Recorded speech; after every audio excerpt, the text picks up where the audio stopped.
नमस्कार दोस्तों, स्वागत है आपका आपके अपने यूट्यूब चैनल मनप स्टोरीज में। दोस्तों, ये कहानी चल रही है, ये इश्क ही तो है और इसके 4 पार्ट अपलोड हो चुके हैं। ये 5वां पार्ट है। तो चलिए दोस्तों, 5वें पार्ट को शुरू करते हैं। सब ठीक है, बस मन नहीं कर रहा था, कहते हुए पराग टेबल पर थोड़ा देर नीचे सर करके बैठ गया। तबीयत ठीक है तुम्हारी? पराग ने मुंह नीचे करे हुए ही जवाब दिया। उसकी तरफ से रूखा सा जवाब पाकर दीप्ति फिर से अपने काम में जुट गई। 10-15 मिनट बाद उसका ध्यान फिर से पराग पर गया। वह वैसे ही टेबल पर सिर झुकाए बैठा हुआ था। कुछ तो गड़बड़ है, सोचते हुए दीप्ति अपनी सीट से उठ गई और पराग के पास आकर धीरे से बोली, पराग, पराग। लेकिन पराग तो जैसे नीम बेहोश था, उसे कुछ सुनाई नहीं दिया। अब दीप्ति घबरा गई। उसने धीरे से अपना हाथ आगे बढ़ाया और हिम्मत कर पराग के माथे पर रख दिया। और उसका अंदाजा सही निकला। पराग को तो बहुत तेज बुखार था, माथा भट्टी की तरह तप रहा था। उसने चाय के लिए फ़ोन कर दिया और थोड़ी ही देर में चाय वाला 2 कप चाय देकर चला गया।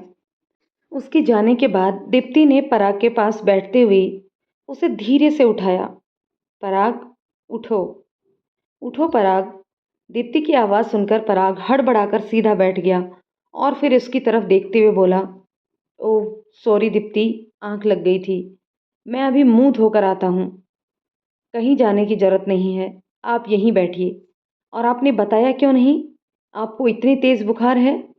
और जब इतनी तेज़ बुखार था तो आने की क्या ज़रूरत थी? छुट्टी लेकर आराम करते घर पर। दवाई ली आपने? फिर अब तक असर क्यों नहीं हुआ? झूठ बोल रहे हो ना? कुछ घर से खाकर आए थे? पराग कुछ नहीं बोला। बुखार का खुमार उस पर ज़्यादा ही चढ़ा हुआ था। दीप्ति ने अपने पर्स से पैरासीटामोल निकाली, लेकिन कुछ सोचकर उसने अपना खाना निकाला और पराग के सामने रखते हुए बोली, पहले आप कुछ खा लीजिए, उसके बाद दवाई लेना। मैं ठीक हूँ दीप्ति, तुम परेशान मत हो। मैं खाकर चला था घर से। खाकर चले थे तो कोई बात नहीं, थोड़ा और खा लीजिए। और अगर मेरा खाना नहीं खाना है तो अपना टिफ़िन निकाल लीजिए, लेकिन दवाई लेने के लिए कुछ खाना ज़रूरी है। और लीजिए आपकी चाय, जल्दी से पी लीजिए इसे, लगभग ठंडी हो चुकी है। पराग के ना नुकर करने के बाद भी दीप्ति ने उसे ज़बरदस्ती 2-4 रोटियों के कोर खिला ही दिए और उसके बाद दवाई लेकर देकर उसे आराम करने की सलाह दी। घर जाने को कह नहीं सकती थी क्योंकि पराग की हालत ऐसी नहीं थी कि वह अकेले घर चला जाए। 1-2 घंटे बाद बुखार कुछ कम हो जाएगा तो उसके बाद। पराग दीप्ति की बातों का ज़्यादा विरोध नहीं कर पाया क्योंकि उसकी हालत इस समय कुछ कहने सुनने की नहीं थी। दवाई लेकर वह चुपचाप वहीं आराम करने लगा। दीप्ति उसे आराम करता देख काम में जुट गई, लेकिन उसका मन काम में नहीं लग रहा था। हर 15-20 मिनट बाद आकर वह पराग के माथे को छूकर उसका टेम्परेचर देख रही थी। यह सब कुछ उसके लिए असहज था, लेकिन मानवता का तकाजा इस समय यही था। वैसे पिछले 1-1.5 साल से जो उसने पराग के प्रति कठोर धारणाएं बना रखी थी, वह पिछले 1-1.5 महीने में पूरी तरह से पिघल गई थी और उनकी जगह अब कुछ अनकहे एहसास उसके दिल में घर बनाने लगे थे। हाँ, यह अलग बात थी कि जिन्हें वह देखकर भी अनदेखा कर रही थी।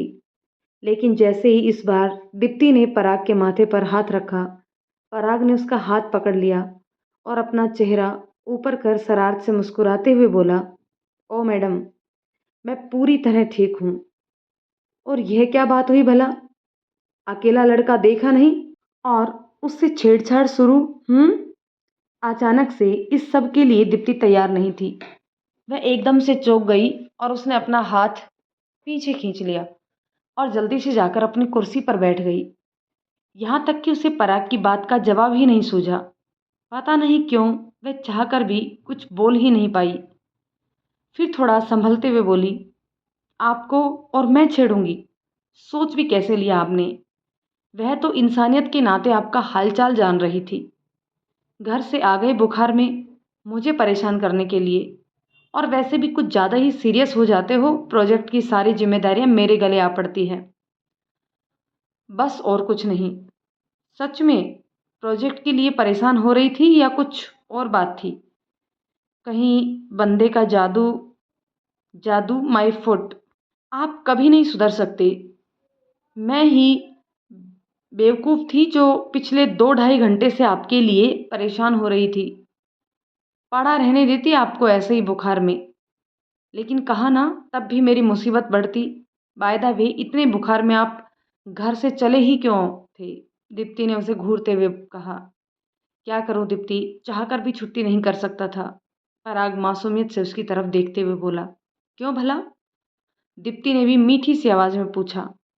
आदत हो गई है ना यार। जब तक तुम्हारी यह घूरती हुई आंखों को ना देख लूं, तुमसे दिन में 2 4 डांट ना खा लूं, चैन ही नहीं मिलता। मुझे पता था घर पर मैं दवाई ले भी लेता, लेकिन आराम नहीं पड़ता। आदत जो हो गई है तुम्हारी। पराग हंसते हुए बोला। मैं जो कुछ कहती हूँ आपकी भलाई के लिए। मेरा मतलब है प्रोजेक्ट के लिए। बस 15 दिन बचे हैं, उसके बाद कोई आपको रोकने टोकने वाला नहीं। चाहे जल्दी आओ या देर से, काम करो या नहीं। दीप्ति चिढ़ते हुए बोली। अरे यार, तुम तो बुरा मान गई। मैं तो मजाक कर रहा था। घर पर रहता तो कौन मेरी इतनी सेवा करता, कौन मेरे लिए इतना परेशान होता। एक बात कहूँ दीप्ति, जितना तुम रूढ़ लगती हो उतनी हो नहीं। आज मुझे बीमार देख तुम खुद कितनी दुखी हो गई थी। बिल्कुल मेरी माँ की तरह मेरी फिक्र और सेवा कर रही थी। यह जो मैं 1.5 2 घंटे से भला चंगा नजर आ रहा हूँ, तुम्हारी सेवा और दुआ का असर है। थैंक्स दीप्ति। अब इतना ही मस्का लगाने की जरूरत नहीं है। मैंने कहा ना, यह सब मैंने इंसानियत के नाते किया और कुछ नहीं। वैसे अभी आप इतने सही भी नहीं हुए हैं जो तोते की तरह लगातार बोले जा रहे हो। जुबान को थोड़ा आराम दो और चलो, थोड़ा बहुत खा कर थोड़ा आराम और कर लो। दीप्ति टिफिन निकालते हुए बोली। लेकिन काम? पराग टेबल पर अपनी फाइलों को देखते हुए बोला। ओहो, देखो तो इनकी सिंसियरिटी। आज इन्हें बीमारी में काम दिखाई दे रहा है और वैसे रोज काम से बचने के बहाने ढूंढते थे। आज आराम करो जिससे बुखार पूरी तरह से सही हो जाए, वरना कल फिर से औंधे मुंह गिरे दिखाई दोगे और मैं 2 दिन का हट जाना सहन नहीं कर सकती। समझे पराग जी? दीप्ति उसके सामने खाना रखते हुए बोली। जी मैडम, पराग जोर से बोला।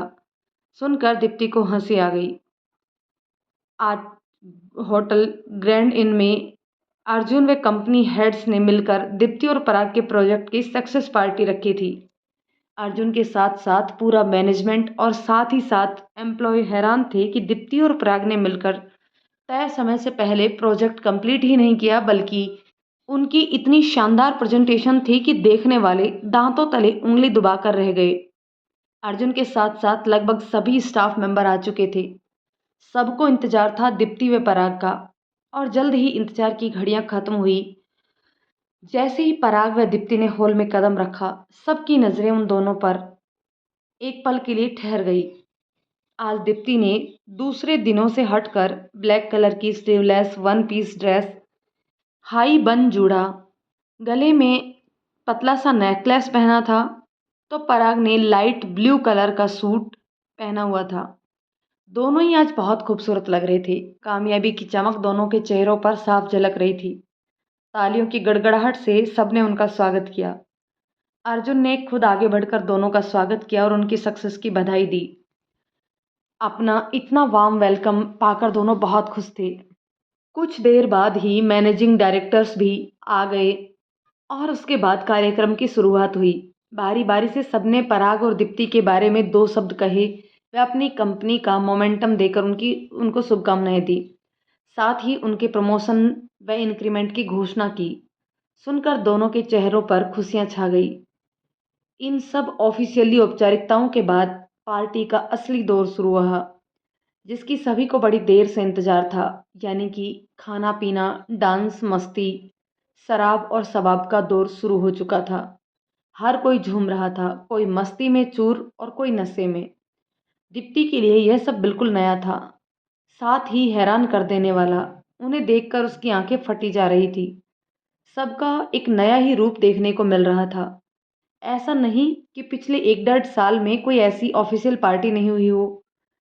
होती थी, लेकिन दीप्ति कभी उसमें गई नहीं थी। पीहू के लाख मनाने के बाद भी वह अपनी जिद पर अड़ी रहती थी, लेकिन आज वह चाहकर भी मना नहीं कर सकती थी क्योंकि यह पार्टी उसके लिए ही रखी गई थी। यह सब देख उसे उकताहट हो रही थी। इतनी देर में पीहू उसके पास आई। उसके हाथ में गिलास देख दीप्ति का मुंह बन गया।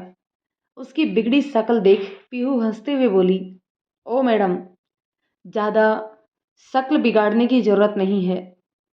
सॉफ्ट ड्रिंक है ये, विश्वास कर। और तू यहाँ क्या चुपचाप बैठी हुई है? चल यार, तेरी पार्टी और तू ही नहीं। चल थोड़ा डांस कर, मजा आएगा। देखना सब कितनी मस्ती कर रहे हो।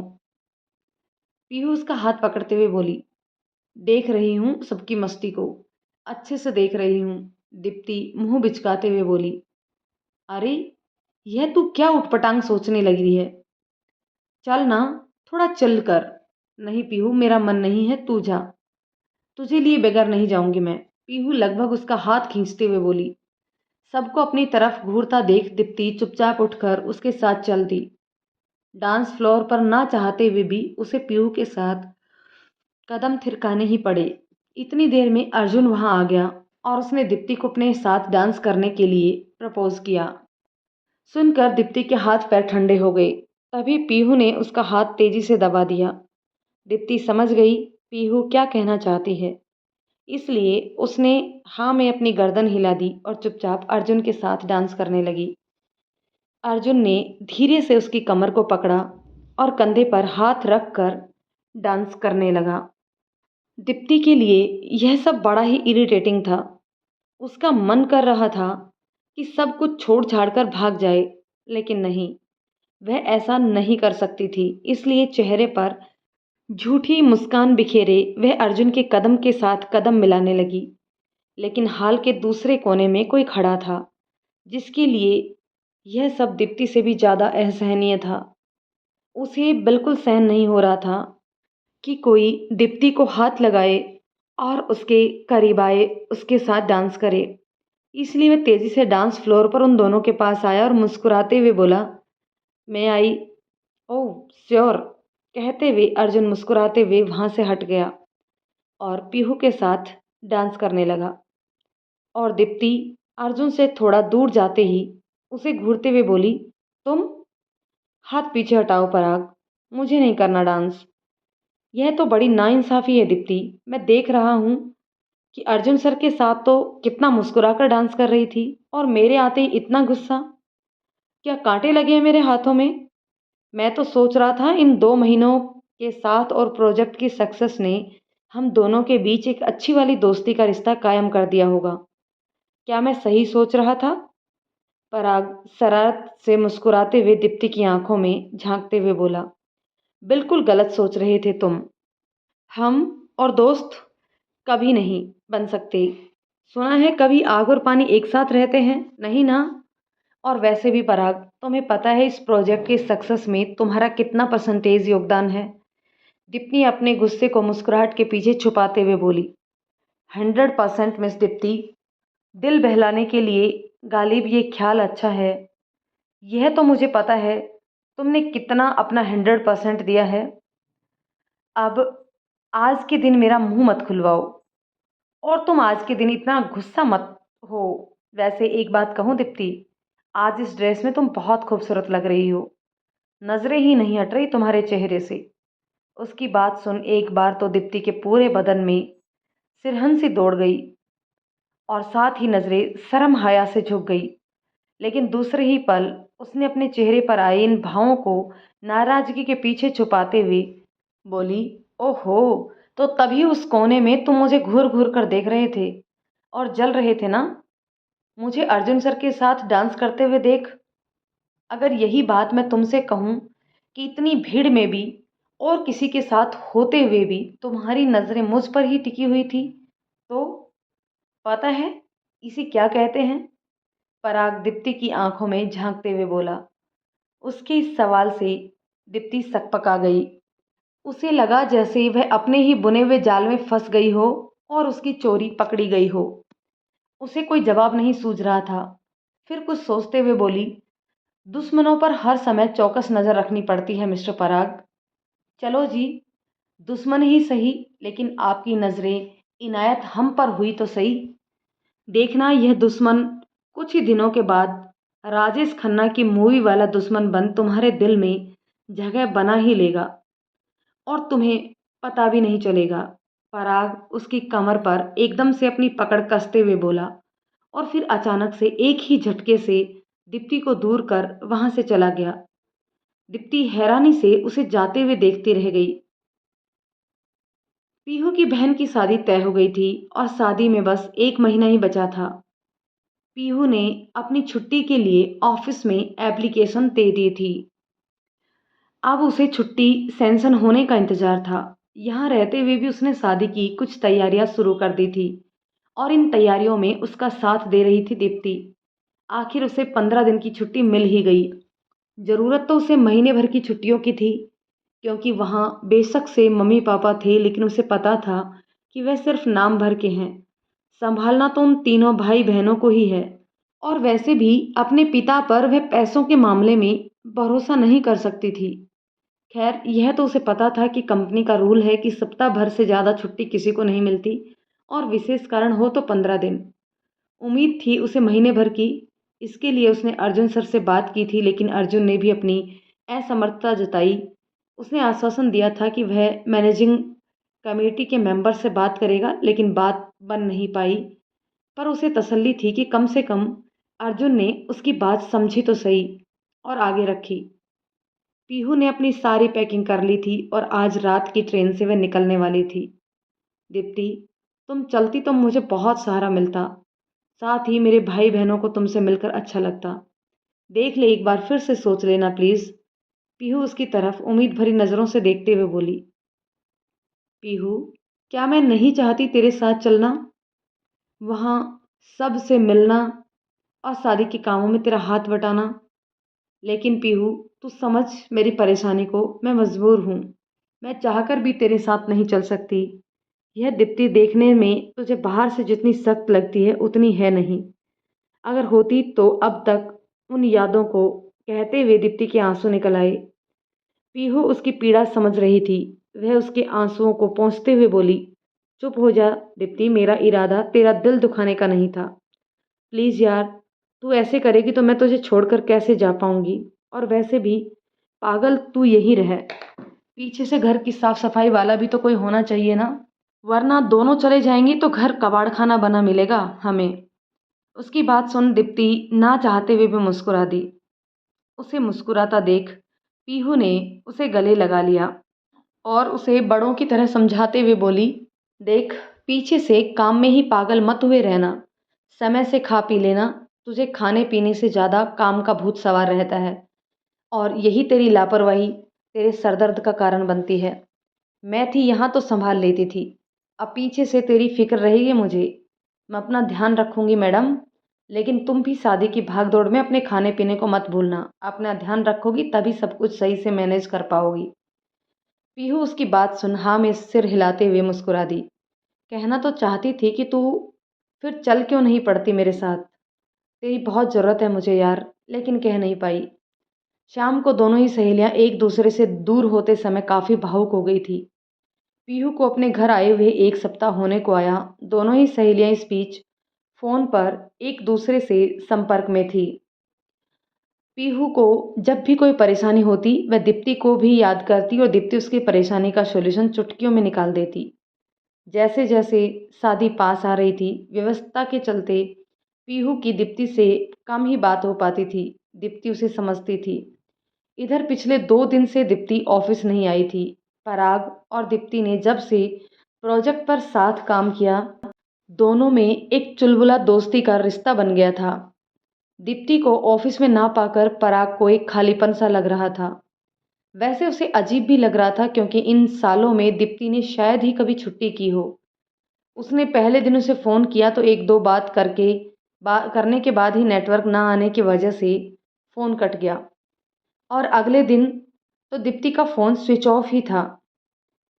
आधा दिन पराग का बेचैनी से निकल गया। उसे दीप्ति की फिक्र हो रही थी। वह ठीक तो है?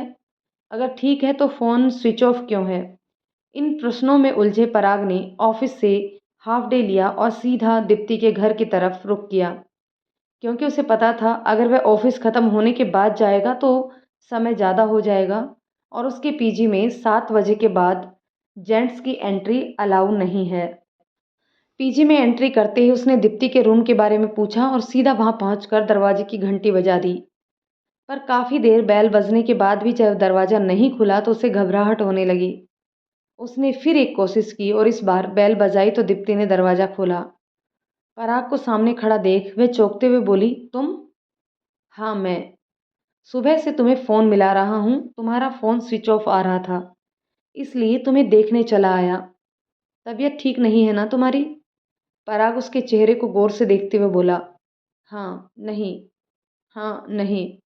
अच्छा चलो पहले अंदर चलो, यहाँ खड़े खड़े सब हालचाल जान लोगे क्या? उसके अंदर आने के बाद दीप्ति ने दरवाज़ा बंद किया और वहीं पास पड़ी कुर्सी पर निढाल सी बैठ गई। कुछ कहने सुनने की हालत में नहीं थी वो। पराग ने उठकर उसके माथे पर हाथ लगाया और उसका अंदेशा वही निकला। दीप्ति को बहुत तेज बुखार था। यह देख पराग थोड़ा सा घबरा गया।